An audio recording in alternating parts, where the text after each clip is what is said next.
You got to repent, sir, for murdering babies. Why? Because it's a sin before God. Why? Wow. Stinky breath. Yeah, Why? that's pretty evil of you, sir. Yeah, I am. And I hope and pray that you... Yeah. Well, that's what you do to babies, huh? Yeah, I love it. You love it, huh? Yeah, I do. Okay, I hope that you come to Christ, sir. Oh, I never go to Christ. I hope that you come to Christ, No, sir. I don't go to Christ. Yeah, I don't listen to Christ. You will have a darkened heart, sir. I do have a darkened heart. Yeah. You have a darkened heart. I do, very, very much so. And you will stand before God in judgment day. Yes, I will. Every day. You will stand before God in judgment day. Yes, I will. Every day. All of the babies that you have killed. I love it. Yeah, keep tearing the babies apart. Yeah, I will. Keep tearing the babies I apart. will. Dr. Santana.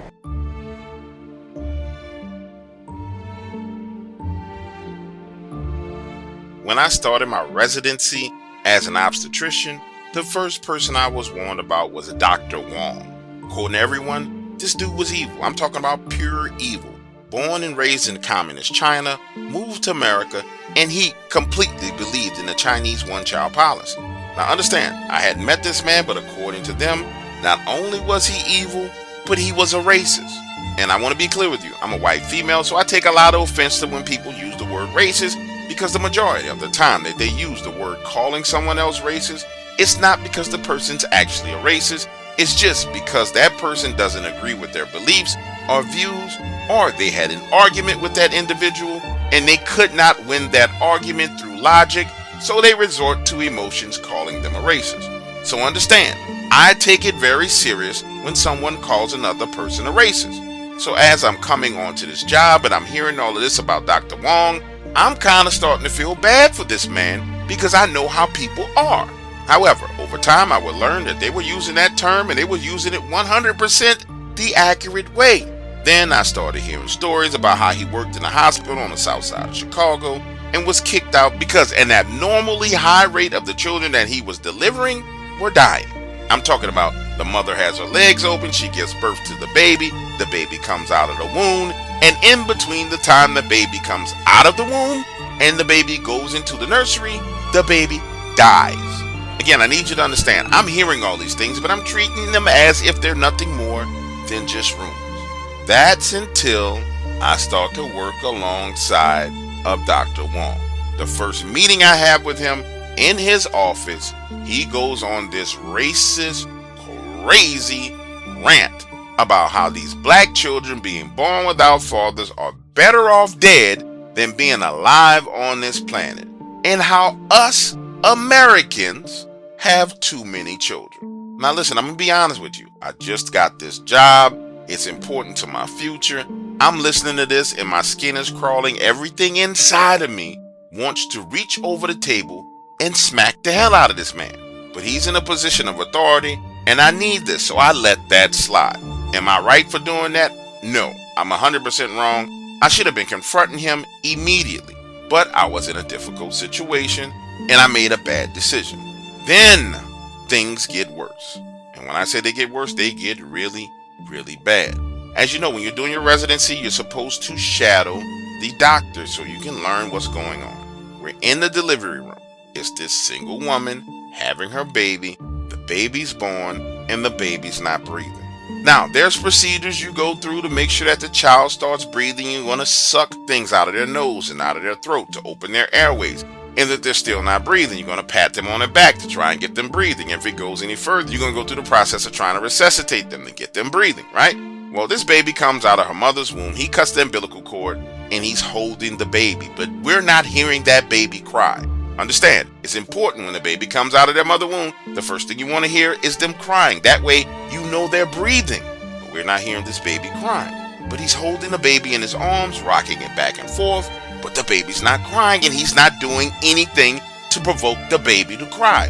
This goes on for a solid minute and a half, long enough for this baby to suffocate and die before one of the nurses bumps into him, snatches the baby out of his hand, grabs the suction, starts to suction the baby's nose and the baby's mouth, starts to pat the baby girl on her back.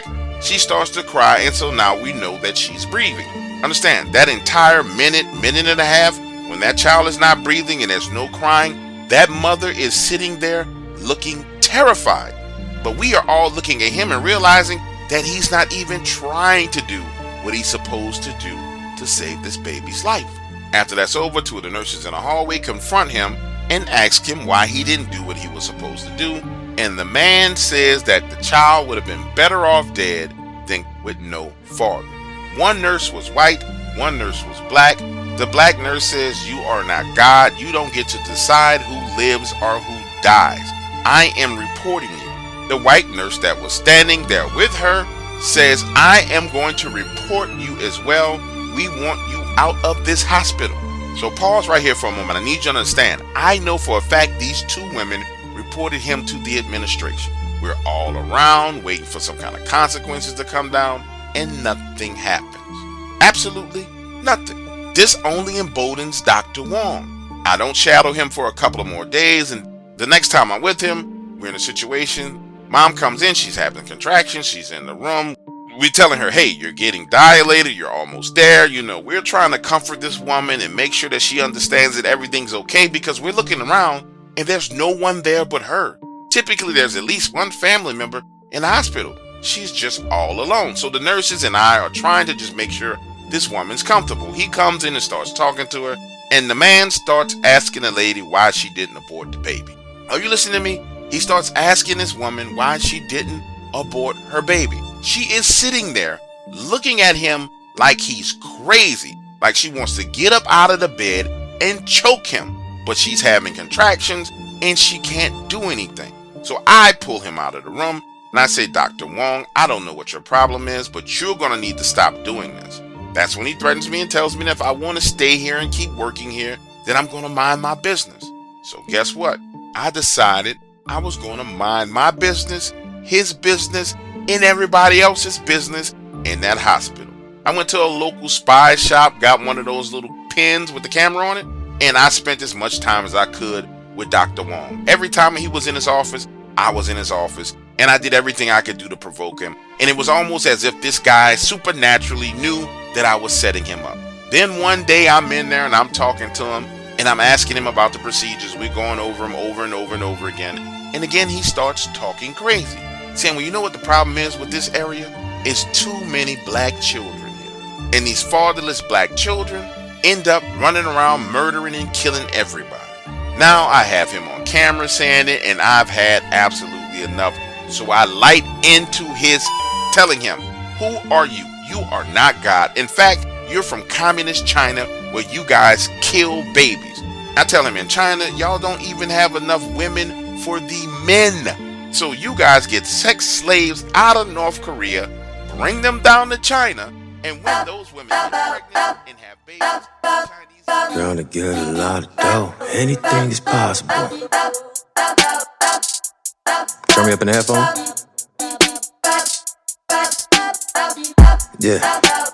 Trying to get a lot of dough and dirt the water. Okay, now you know Dark Waters is not about to give it all away for free. Want the rest of this story? Go to IamDarkWaters.com and become a member today. Only $4.99 per month gives you access to his library of true horror stories. Become a member today.